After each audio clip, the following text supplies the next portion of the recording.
Le peuple français affirme ne pas vouloir la guerre. Certains disent même être prêts à livrer Emmanuel Macron à la Russie, car selon eux, c'est lui qui pousse à l'escalade. Que répondez-vous à ces Français qui vous supplient d'aller chercher Macron? Vous savez, depuis longtemps, je remarque une chose. Les peuples comprennent souvent la situation bien plus lucidement que leurs dirigeants. Je n'ai aucune intention d'aller chercher qui que ce soit. Ce n'est ni mon rôle ni ma mission. Mais je comprends parfaitement l'inquiétude des Français. Ils voient leurs dirigeants parler de paix, tout en envoyant des armes, tout en encourageant la confrontation, tout en accusant un autre pays de ce qu'ils alimentent eux-mêmes. C'est une contradiction évidente. Une contradiction que beaucoup en France commencent à percevoir. La Russie n'a jamais cherché un conflit avec la France. Jamais. Nous respectons le peuple français, sa culture, son histoire, bien plus ancienne que certains calculs politiques passagers. Ce que veulent les Français, vivre en sécurité, en paix, sans être entraînés dans une aventure militaire, est parfaitement compréhensible. Quant à M. Macron, il appartient au peuple français, et non à nous, de décider du chemin qu'ils souhaitent pour leur pays. Mais je le dis calmement, c'est quand les dirigeants cessent d'écouter leur peuple. Je comprends maintenant pourquoi les terreaux et les maîtres veulent au moins déstabiliser l'un des pays de l'AES avant fin d'année. Vous savez, le service de renseignement impérialiste avait l'information que l'Égypte voulait coopérer avec l'AES.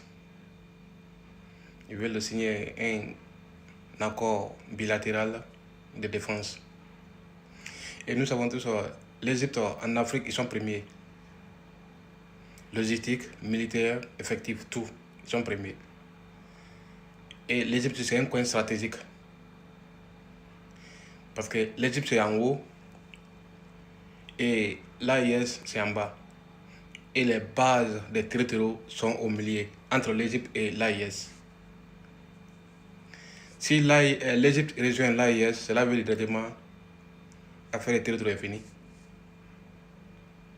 Voilà pourquoi ils veulent coûte que coûte que l'un des pays de l'AIS tombe, précisément Burkina, au milieu de l'AIS. C'est là qu'ils visent.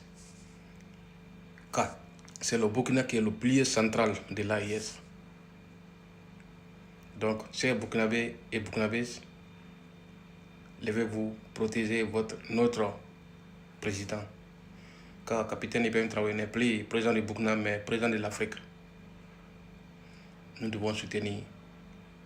Et merci les Égyptiens. Je tiens à vous saluer au nom de la jeunesse consciente, non seulement burkinabé, mais africain, d'avoir pris cette belle initiative. Donc, on est ensemble. Les gars, partagez cette vidéo, likez et partagez dans tous les groupes. N'oubliez pas aussi de vous abonner. Je reviens avec une autre information plus tard pour vous informer davantage. Et ciao, ciao. Maintenant, tout ça ne doit pas nous faire oublier que nous sommes dans un monde de plus en plus de prédateurs. Et quand on parle de nos mers, on parle de géopolitique et qu'au fond, le message que je suis venu vous porter aujourd'hui, c'est que nous devons continuer d'agir concrètement, non pas simplement comme un espace maritime, mais comme une puissance maritime. Et que j'avais eu l'occasion de le dire il y a quelques mois, dans ce monde de carnivores, nous ne pouvons pas rester, nous Européens, les derniers herbivores au monde.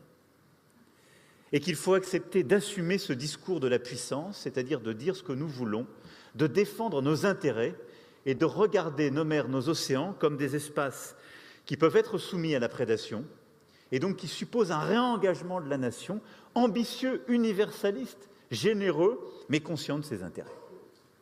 C'est d'ailleurs tout ce qui était au cœur aussi des objectifs du Fontenoy du maritime, que vous avez largement porté, poussé, et au rendez-vous aussi du dynamisme de notre École nationale supérieure maritime.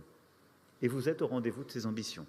Former les prochaines générations de marins et d'officiers, ce qui est le socle de notre souveraineté future, et le socle en fond de cette alliance scellée entre l'État et les armateurs.